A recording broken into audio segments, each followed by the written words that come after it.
ever. Amen. In the name of the Father, the Son, the Holy Spirit, one God. Amen. Welcome back, everybody, to the Coptic Rites class. I hope you had a great week. We will review together the hymn that we started last week, Pinishti of Antoni, and then we'll take the last paragraph of it, which is the Greek part. So I will read it one time, and then we can chant it, and then we can take the last part.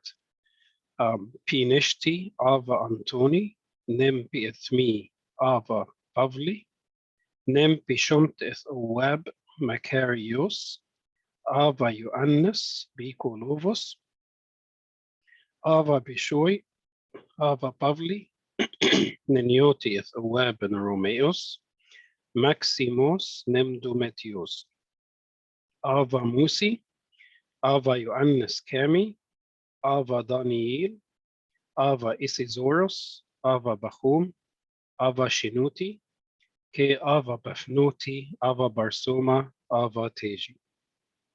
I will chant it. Feel free to chant with me, either on mute or you can come off mute. It's up to you.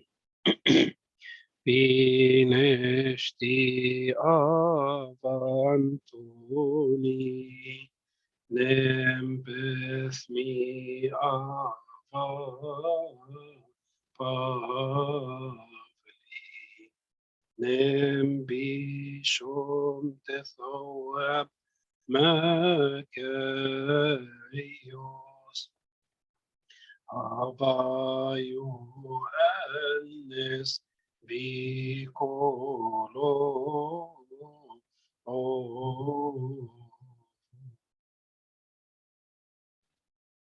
ava Bishoi, ava Pavli, nenioti eth owab ben Romeos, Maximos nemdometios, ava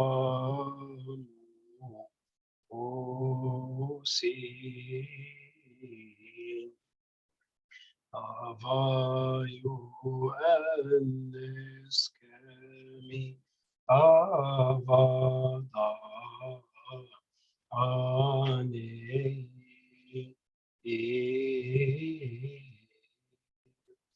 ava Isizoros, ava Bachum, ava Shinuti,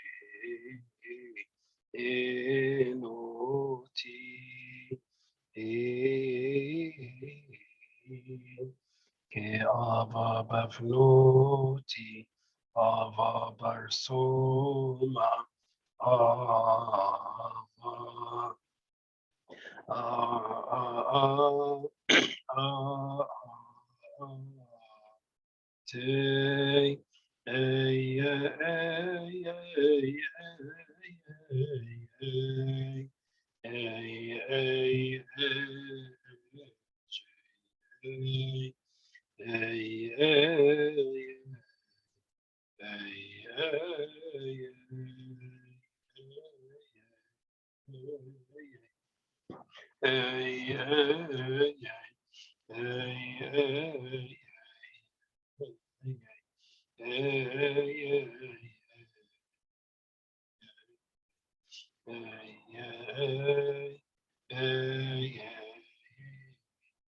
We didn't take Alpha-Teji last time, and as I said, it's a little long and probably a little bit more advanced than what we can do in this class, but I just wanted to chant it for you one time.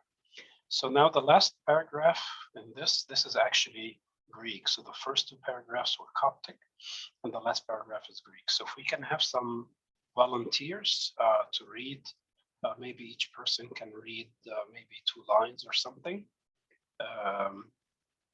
Raise your hand, please. Thomas?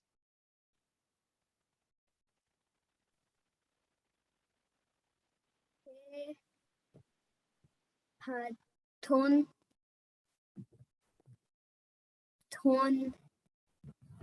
Orthos, Orthos. And then this is a big one. X. This is the X. Xanton, Good, good. You did very good, Thomas. Thank you. K pan ton ton. K pan ton ton. Orthozizaxanton. Orthozizaxanton. And all who have rightly taught. And all who have rightly taught. K pan ton ton. Orthozizaxanton. Okay, good. Can we have another volunteer to read the next piece? If nobody volunteers, I will start calling on people. Okay, Dr. Schlieb. Okay. Ton logon tis lithios. Aletheus, yes, thank you. Ton logon, logos, which is the word. So who taught the word? Ton logon tis aletheus. Aletheus is truth. So who taught the word of truth? Thank you. Okay, next, Christina, would you read the next part? Okay. Orthodoxon episkopon. Oh, sorry, I forgot that part. Presbyteron. Thank you. Thank you. Very good. Orthodoxon is easy. Orthodox, orthodoxon. Episkopon, the bishops. Episkopos, bishop, episkopon. A presbyteron, the presbyters or the priests. So we are mentioning here who are the people who taught the word of truth and all who rightly taught the words of truth. Who are they? The Orthodox bishops, priests, deacons, clergy, laity, and all the Orthodox. So orthodoxon, episcopon, a presbyteron.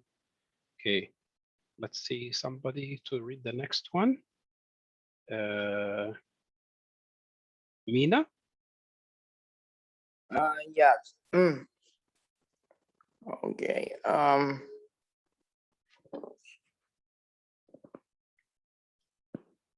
Episcopon. The highlighted piece, Mina? Yes. Yeah. That's where I'm at. Let me think. I want you to read. I don't want you to remember it because I know you know the hymn, but now I Yeah. want you to read it. Whoa. I know the hymn, and now the matter of me of pronouncing the word now. Yes, yes. So this is Zia, Okay. The Agon. Ziaknon, And the Ziaknon, Agon. Egon Gili Con. Ekli, Rikon, Gili Con. Can.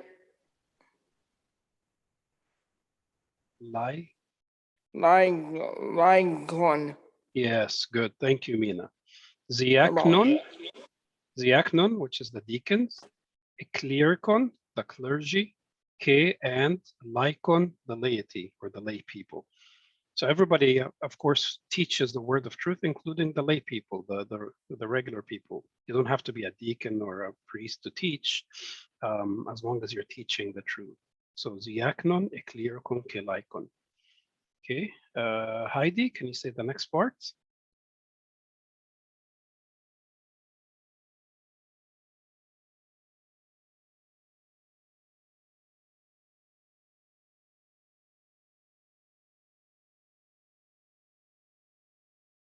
Heidi? Okay, Heidi is not responding. Sue, can you say the next part? Sure. Ketoton, Kipanton, Orthodoxon. Amen. Thank you. Ketoton, kepanton, and all, everybody. Ketoton, kepanton, orthodoxon, all the Orthodox. Amen. So let's read the whole thing.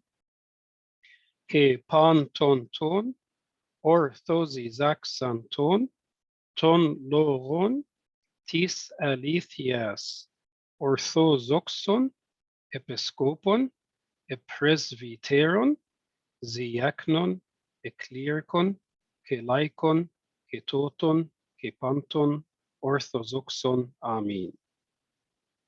Listen how we chanted the same hymn, and I know you're familiar with this part. Actually, when we chant this in the church, most people, they chant this hymn, and even the last part they chanted, even if the pronunciation is not accurate because it's Greek, but I think everybody's very familiar with it. So I'll say it one time, and then we can chant together. Kepanton ton, orthozizaxanton, ton lon, tis alithias. Let's start. Let's just focus on this first. I'll say it one more time. Kepanton ton, orthozizaxanton, ton lon, tis alithias. Can we try together? Feel free to chant with me. You can come off mute if you like, or even if you're on mute, please sing with me. Okay, 1, 2, 3. Kepanton ton, orthozizaxanton, ton lon, tis alithias.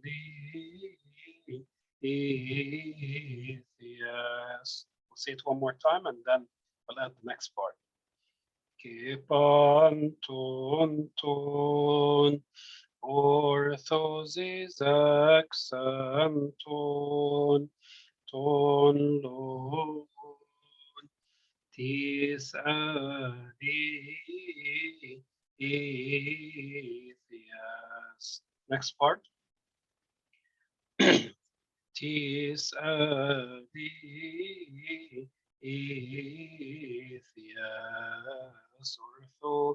orthozoxon episcopon, orthozoxon episcopon. No, it's not like that. 1 second. Tis alithias, orthozoxon episcopon presbyteron.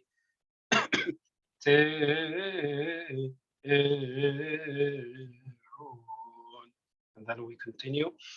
The rest of it is like all together. Ziaknon, eklirikon, kelaikon, ketoton, kepanton, orthozoxon, amen. Okay, I'll say again from Tis Alithias. Tis alithias,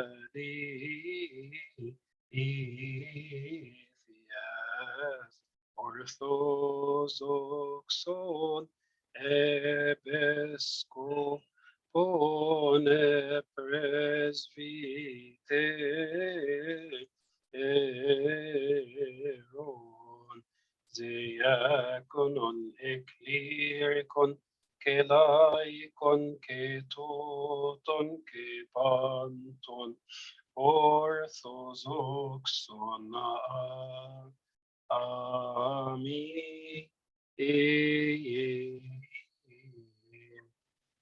Let's say the whole thing from kepanton ton. And it would be encouraging if somebody sang with me, so I know that the young people are there with me. Okay, let's try. 1, 2, 3. Kepanton ton, orthozizaxanton, ton logon is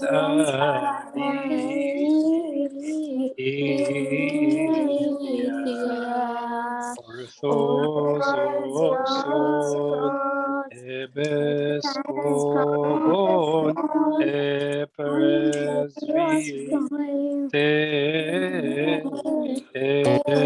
eron diakon eklirikon kelaikon ketoton kepanton orthozoxona.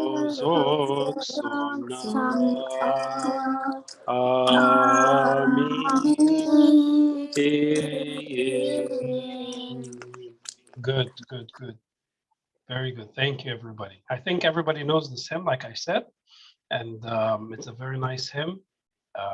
But now we also know how to read it properly. So let us continue together learning about the history of monasticism. Just to review some of the things that we learned last week.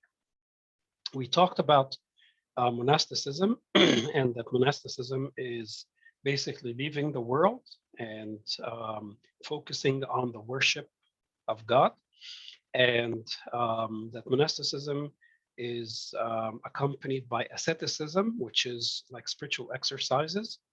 We talked about the difference between like Christian monasticism and Asian monasticism, where Asian monasticism, like Buddhism, like Hinduism, it focuses on the crushing of the body, but Christian monasticism focuses on the subjection of the body.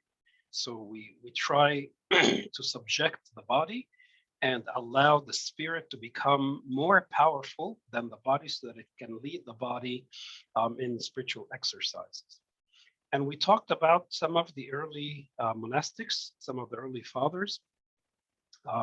We talked about Saint Paul of Thebes, who was before Saint Anthony. We talked about Saint Synclitica, who was the first female, basically like the mother of nuns. And we talked about Saint Anthony, and we talked about that, how he started his monasticism. We'll talk a little bit more about that today as well. And we talked about that there's different like types or different orders of monasticism. And we'll talk a little bit more about that again today. And we had stopped at like talking about the area of the Eastern Desert. So we'll continue with that today. We'll talk about the major monastic fathers, and we'll talk about monasticism of virgins as well. And if there's time, we may talk about how monasticism developed outside of Egypt. So this is, sorry, I said the Eastern Desert, I meant the Western Desert. So this is the Western Desert. If you are familiar with like the geography of Egypt, this is the Nile River here. This is Alexandria. And then like east or southeast of that area, this is the Western Desert.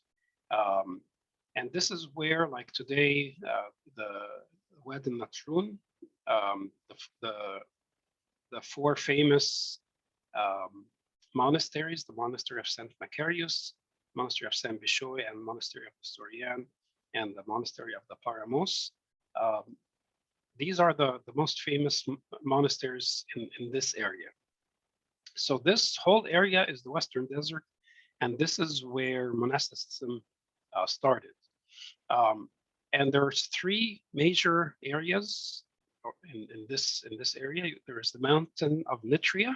This is the northern part of this area, and then what's called the Sels region or Kilea. This is a little bit south of there, and then Shihit Desert or Skeet or Wadi Natrun. This is more south of that. So the first area in the north is the Mountain of Mitria, and this was founded by a man. His name is Saint Amun, Ammon. Saint Ammon was a disciple of Saint Anthony. So he learned monasticism at the hand of Saint Anthony. That's why we say Saint Anthony is the father of all monks, all monastics. In the 4th century, there was around 5,000 monks in this area, 5,000 monks in the mountains of Mitria. And that number started to decrease in the 5th century due to the persecution from other non-Orthodox Christians. Some of the famous fathers that we may be familiar with from the mountains of Mitria, Saint Cyril the Great, he's the one who defended the faith in the 3rd Ecumenical Council. Saint Serapion, you may have heard his name, Saint Theodore. And then from the Western fathers, Saint Jerome, you may have heard his name, Saint Paul of Italy, and Saint Melanie of Spain. So already we see how the West or monasticism in the West started from monasticism in Egypt, because Saint Jerome, he learned and lived in the mountains of Mitria and learned from Saint Ammon, and then he went back and he spread the order of monasticism in his area. The same in Italy by Saint Paul, and the same in Spain by Saint Melanie. When we go a little bit deeper from Mitria, we find the Sels region, or the Killa, or Killaya. The word Killaya, this is an Arabic word. It comes from the word Killa, and that's what usually we say Alaya or Killaya, which means cell, like the cell of the monk. And the founder of this area is Saint Macarius of Alexandria. There are 2 Saint Macariuses. So Saint Macarius of Alexandria is the one who founded the Sels region. And he was a disciple of Saint Ammon. So Saint Ammon was a disciple of Saint Anthony, and Saint Macarius of Alexandria was a disciple of Saint Ammon. And he was ordained a priest, and then he succeeded Saint Ammon after Saint Ammon departed, and he was overseeing the 2 areas, the areas of Mitria and the areas of Killaya. Then we get to the 3rd area, which is Shehit or Skeets. And the word Shehit means the scale of heart, the scale of heart. Why is it called the scale of heart? The founder of this region is Saint Macarius the Great. And Saint Macarius, a cherub or an angel appeared to him, and he was measuring his heart. And so he said that this place is the place of measurement of the heart. That's why they call it Shehit. The word heat means heart, and she is to measure. So this is the place of measuring of the heart. That means, you know, the monks go there to see how much love they have for God, and how much their worship brings them closer to God. The word sketes in Greek means the house of asceticism, from the word ascetis. And this is a little bit more deeper from the Sels region, 50 kilometers from the Sels region. And as I said, the founder is Saint Macarius the Great. And this also had about 5,000 monks. So you had 5,000 monks in the mountains of Mitria. You had about the same 4,000 or 5,000 in Killaya, and another 5,000 in Skeets. So altogether, you have about 15,000 monks. And there were 4 monasteries in that area. The monastery of Saint Macarius, which is still there today. The monastery of Paramos, which also is still there today. The word Paramos from the Coptic Pyromios. Pyromios means the Romans, because this is the monastery of Saint Maximus and Saint Domadius, the Roman sons of the king. So they called it the Paramos or the Pyromios. Saint John the Short, this monastery doesn't exist today. And then the monastery of Saint Bishoy. Some of the famous fathers, many of these you have heard of.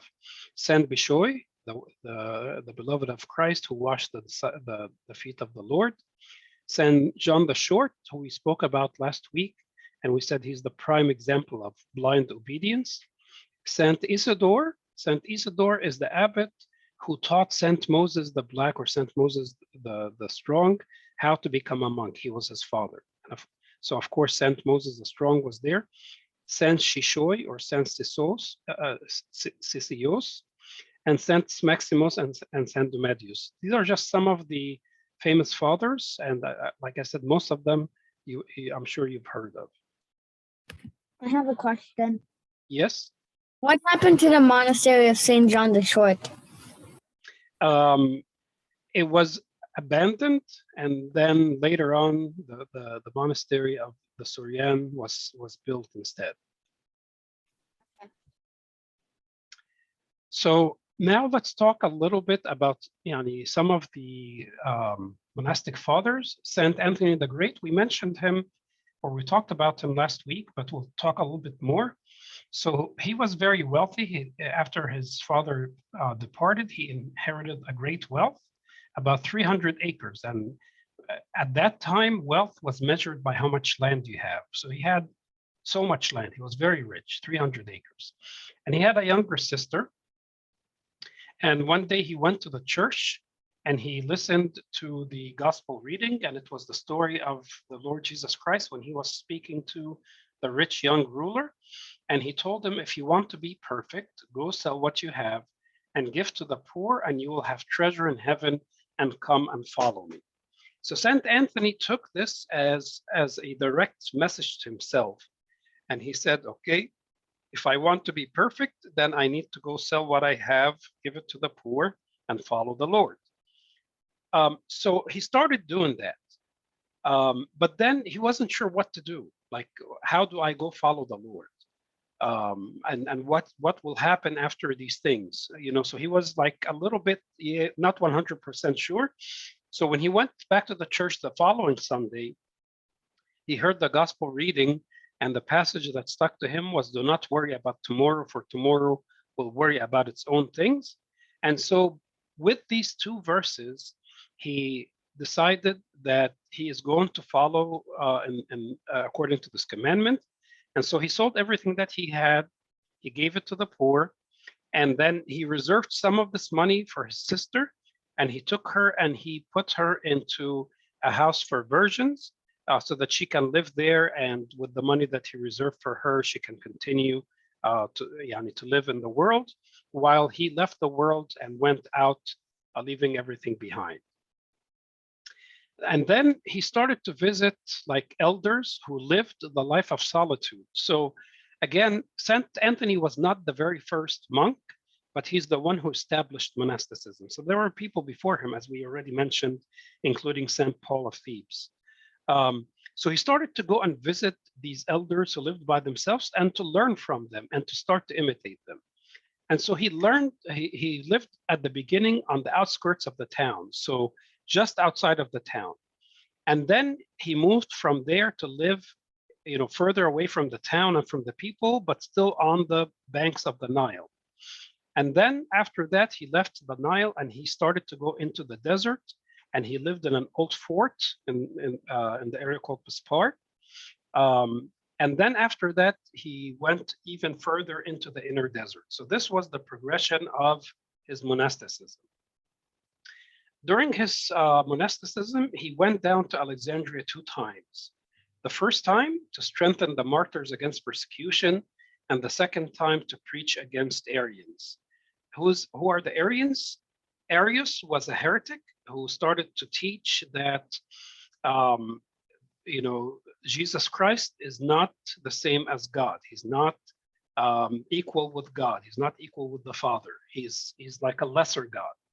And so people started to get affected by his teachings. And actually Arius, he was a priest from Egypt, from Alexandria, and he was a very good speaker, very eloquent speaker, and he had a very nice voice, and he would sing hymns.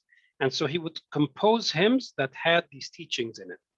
So Saint Anthony went and started to preach against the teachings of Arius and to strengthen the people in the faith. And so he defended the faith against 3 heretics: Meletius, Manus, and of course Arius, the biggest issue there. And then he reposed at the age of 105, and he requested that his grave be kept secret. So until today, nobody knows exactly where the body of Saint Anthony is buried. He wrote 7 epistles, and he wrote a writing called the Monastic Rule. And he never sought or received any ecclesiastical rank. So he did not become a deacon or a priest or a bishop or anything like that. His life story, it's called Vita Antony, or the Life of Antony, was written by his disciple, Saint Athanasius. Saint Athanasius the Great, the Apostolic. He was actually one of the disciples of Saint Anthony, and he's the one who told us and wrote the biography of Saint Anthony. This biography, Vita Antony, was studied in France, and this became the source of French monasticism. And it was also studied in Hippo, which is North Africa, and it's the main reason for the conversion of St. Augustine. So now, again, you're starting to see how monasticism spread from St. Anthony and from Egypt into, all these other regions. His life, he lived on dried bread, salt, and water. That's all he ate. He didn't eat any meat or hamburgers or, chicken nuggets or anything like that. And he would fast 4 days at a time. And his work was weaving palms to make baskets. And how did he know this? So at one point he was bored, sitting in the desert and praying, and he didn't know what to do. Like, after he prayed all the prayers he knows, and he didn't know what to do. So he started to get bored. So an angel appeared to him, and this angel was wearing the monastic garb that we see the monks wear today, the headpiece, the colonsoa, and the tunic. And this angel looked like a monk, what we know today as monks, and he had with him palm leaves. And so the angel would sit and weave these palms into a basket for a while, and then he would stand up and pray. And so he would pray for a while, and then he would sit back down and he would start to weave the palms. And after he did this a few times, so then he told him, do this and you will not get bored. So that's how he learned to work and to pray at the same time. He had many battles with the demons, including physical battles. I told you about the tearing of the colonsoa last time. So the headpiece, the colonsoa that we see the monks wear, it has like a stitch line in the middle. That's because when Satan was fighting against him and he couldn't overcome him, so he took his colonsoa and he tore it in half. So Saint Anthony took the colonsoa and he sewed it back together, stitching it in the middle. And so until today, all the monks, they do the same thing. Their colonsoa has the stitch mark in the middle. And this always reminds them of the battle with Satan, that they have to always be alert, just like Saint Anthony was alert. They appeared to him in many visions. They appeared to him in the visions of beasts, in voices. Like one time he was walking in the desert, and it became nighttime, and he hadn't gotten to the place where he was going yet. So he found like a tomb, and so he went inside the tomb to sleep for the night. And he found a skull. So he took the skull and he put it as like a pillow, and he put his head on top of the skull. And so the devils wanted to frighten him and terrorize him. And so, some voices came from around the cave and talking to, like, pretending to talk to somebody and saying, come on, let's go, let's go. And then a voice came out of the skull that he was sleeping on, and the voice said, I would like to go, but there's somebody sleeping on top of me. So Saint Anthony was not frightened. He lifted his head and he spoke to the demon that's speaking from the skull, and he said, if you can go and you want to go ahead and go, otherwise be quiet. And then he put his head back on and slept. One time the demons appeared to him, and they started to physically beat him, even to the point of death. And then one of the brothers found him, and he carried him to the church until he was able to heal. And then when he started to heal, so then he cried out to God and, kind of rebuked God and said, why didn't you come and help me earlier? And he said, you did not call on me. As soon as you called on me, I came to help you. So this was a lesson to Saint Anthony that, always call upon the name of God so that he can help you. This is the monastery of St. Anthony in the Red Sea area in Egypt. And this is the mountain you see down, the monastery is down here, all the way at the bottom. This is a church in the middle of the mountain up the path. And this big path up the mountain leads to the cave. This is the cave that St. Anthony lived in it. It's a very, very small cave. Basically, only one person can go in at a time. And so this is the cave from the inside. And they have an altar there and they pray a liturgy every morning. And basically, it's just, like I said, there's only room for one person. So the priest is praying and probably the deacon is standing outside here, responding to him. The next person we want to talk about is Saint Pachomius. Saint Pachomius, he's the father of the Koinonia. So what is the story of Saint Pachomius? He was a pagan Roman soldier. He had a brother and a sister. And when he was out with the army and they passed through Thebes, which is in Egypt, the Christians brought food to the soldiers. Even though these soldiers were coming to attack the cities and to cause trouble for these Christians, the Christians came out and gave them food. And this was in accordance to the commandment of the Lord, love your enemy. So this action moved Pachomius and influenced him so that after he finished his military service, he started to search and understand who are these Christians and why do they behave that way. And he was converted to Christianity because of this very simple act of people bringing him food. And so he was baptized and he became a disciple of an ascetic hermit. His name was Saint Palamon. And he lived in seclusion, and then he was joined by his brother John. In a vision, an angel wearing, the monastic garb gave him the rules for the cenobitic life, or the Koinonia rule. So what was this? This was a balanced life, balancing community and solitary, communal life with solitary life. So monks lived in individual cells, but they worked together for the common good. So you had a community of monks. Okay, this is different from what we talked about last week, which is the monasticism or the order of the Western Desert and Saint Macarius, where you had a monk and his disciple, and then 3 hours away was another monk and his disciple, and then another 3 hours walk away was another monk and his disciple. So you had segregated or spread away monks from each other.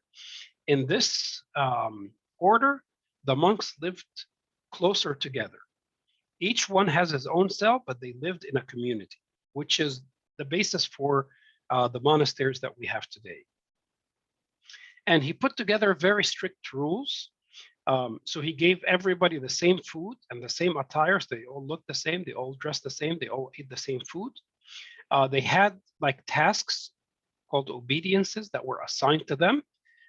So this is also the beginning of assigning work in the monasteries. Monks were not allowed to have their own money or to have their own clothes or their own, they were not allowed to own anything or to accept anything from their relatives. And he demanded exact observance of the rules, and he chastised those who did not obey the rules. So it was very, very strict rule. His asceticism, so his sister Marie came to speak to him at one point, and he refused to speak directly with her because in his mind he already died, but he spoke to her through a messenger.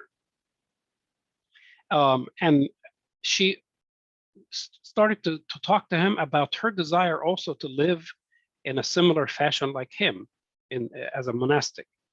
And so he blessed her desire to become a nun, and she formed her own all-female monastic community. So she started like a monastery for virgins. Near the end of his life, he was granted another vision where he saw the future of monasticism, and he directed 12,000 monks. 12,000 monks.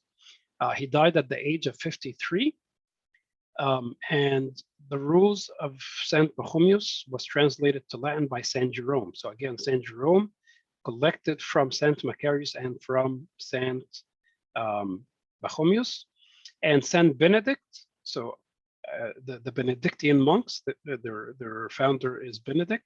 He was influenced by the rules of Saint Pachomius.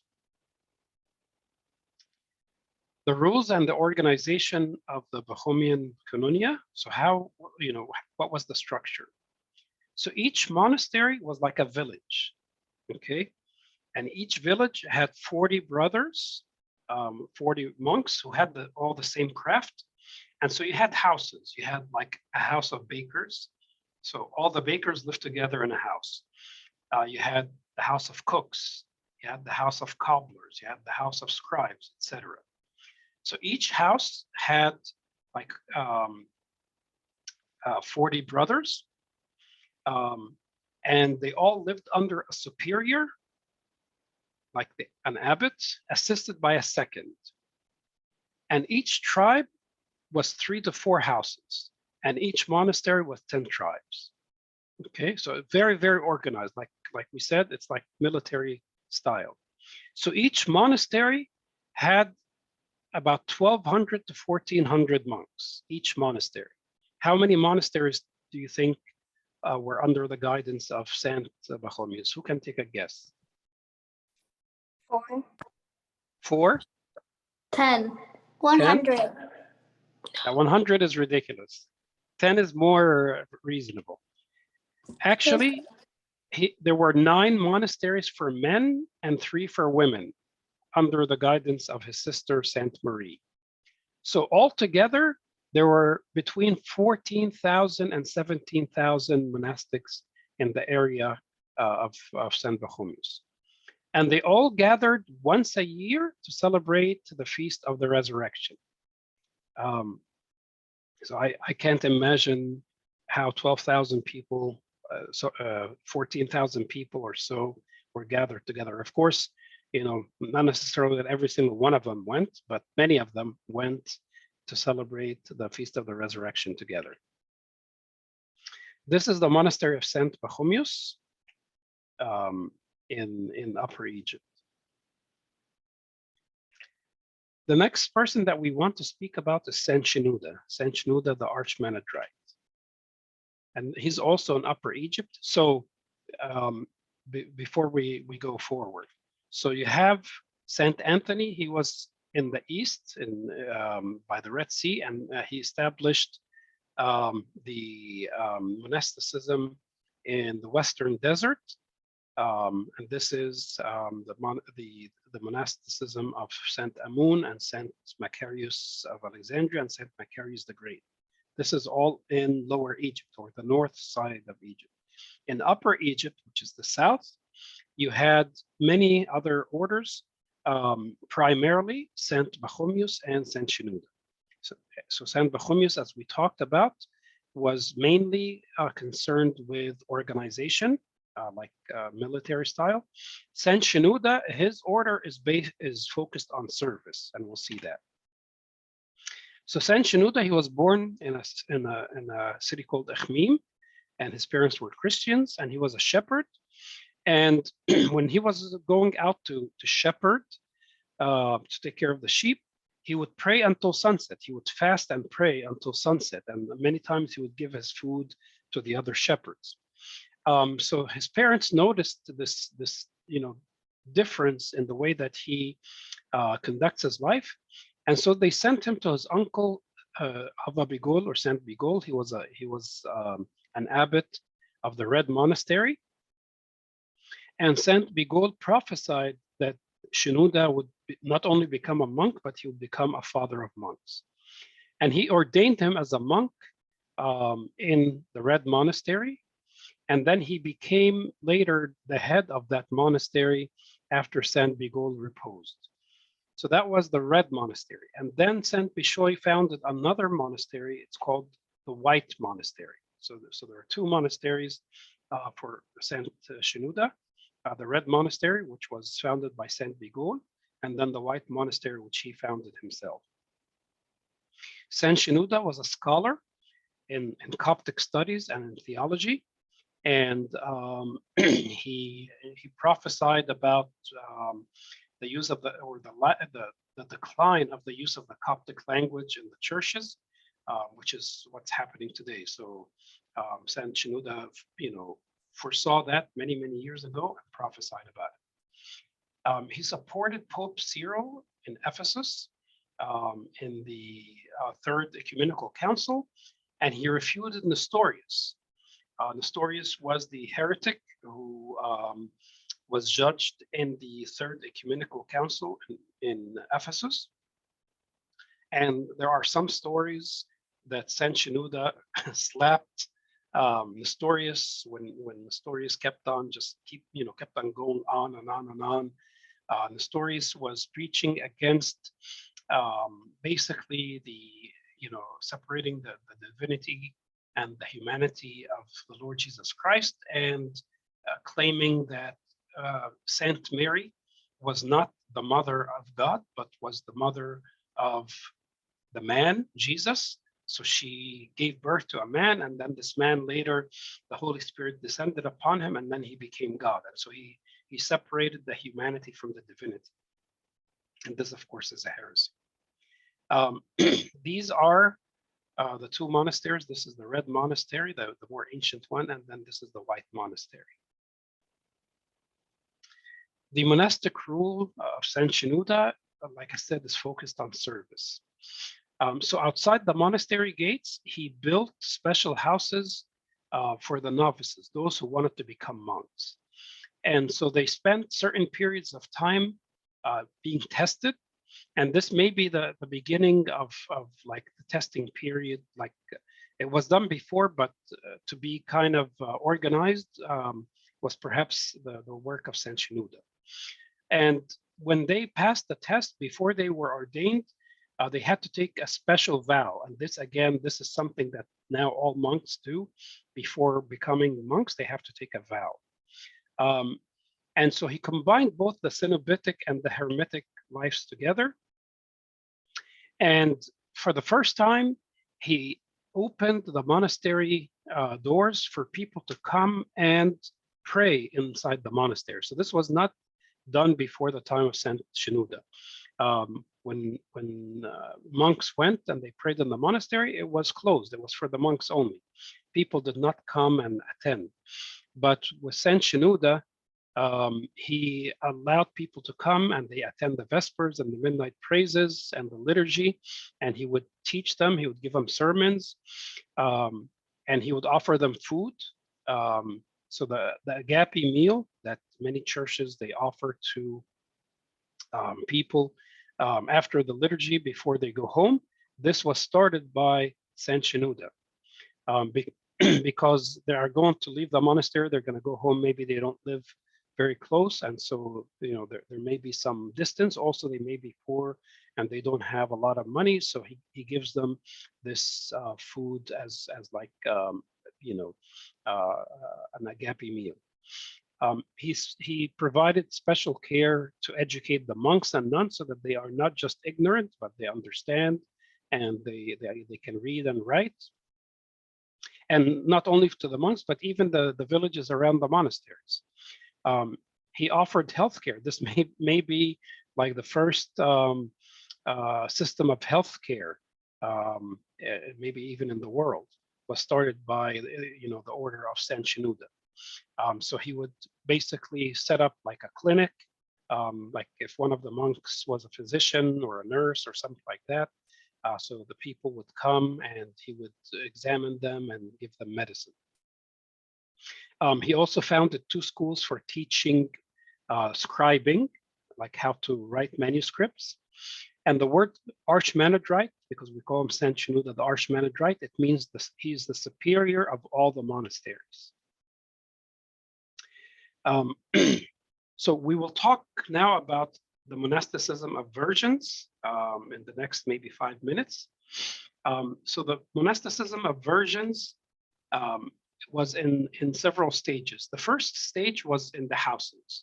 So if a girl wanted to dedicate her life to God, she didn't want to get married, and she wanted instead to focus on worshiping, so she would stay home and she would dedicate her time to worshiping and to reading and to keeping herself in virginity.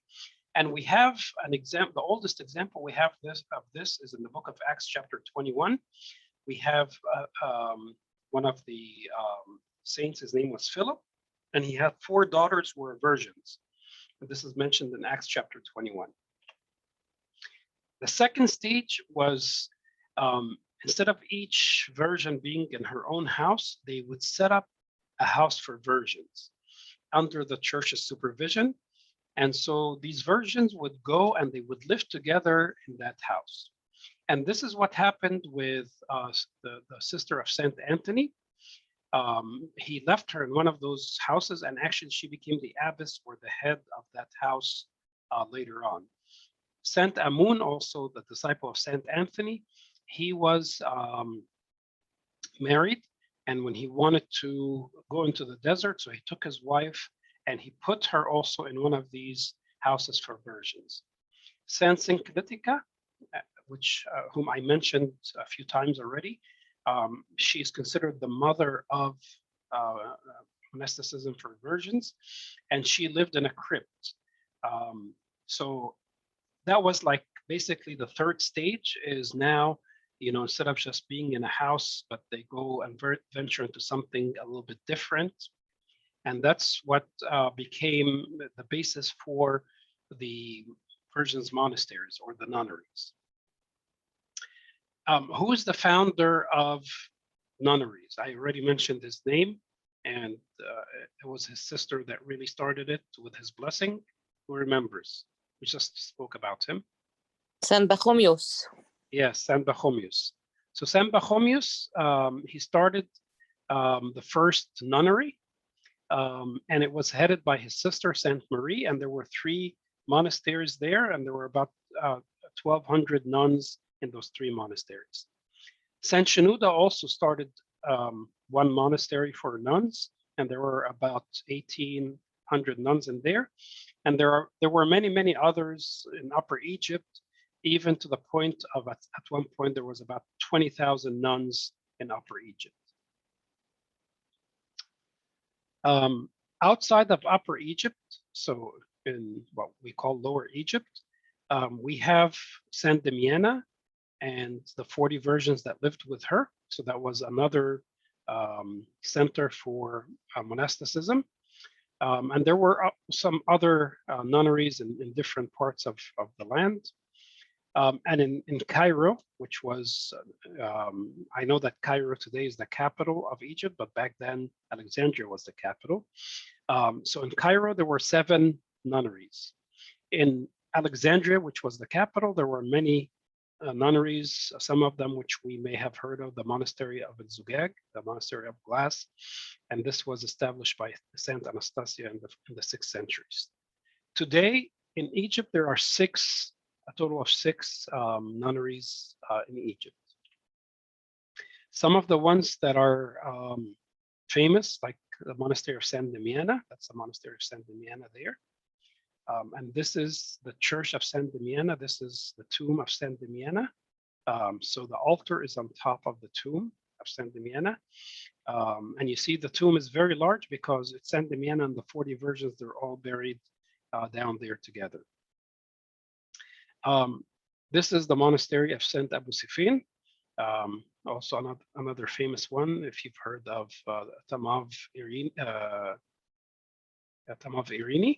She was the abbess of the monastery of Saint Abu Sifin, Saint Mercurius. Another one, this is the monastery of Saint Theodore, Amir Tadros. Very beautiful monasteries. I will just mention very quickly some of the hermit nuns. So Saint Lydia of Thessalonica, she lived as a man in the cell regions for 1 year, and as we said, the cell regions was supervised by Saint Macarius of Alexandria. Saint Apollinaria, she was the daughter of one of the emperors, and she lived in the area of Sketes or Shehit under the guidance of Saint Macarius the Great. And Saint Mary of Egypt, she was an anchorite for 48 years, and she did just like Saint Paul of Thebes. She did not see any human until Saint Zosima, the priest, met her and gave her communion. And we will stop here today. We can speak a lot. What's an anchorite? What is an anchorite? An anchorite is a monk who lives in the wilderness by himself or herself. So different from a monk who lives in the monastery with other monks, or even in a monastic community, like outside the monastery, but still related to it. But an anchorite is somebody who goes out and lives by himself in the desert. Okay, thank you. Sure. Like I said, there's so much that we can talk. We can learn a lot more about the monasticism and the history of monasticism. But I just wanted to give you a flavor and to give you like the roots of monasticism, how it started, how it spread. And as I already mentioned, even monasticism in the West, like the Franciscan monks, the Benedictine monks, the Roman Catholic monks, they all have their roots in Coptic monasticism. They are all children of Saint Anthony the Great, and glory be to God forever. Amen. Any questions?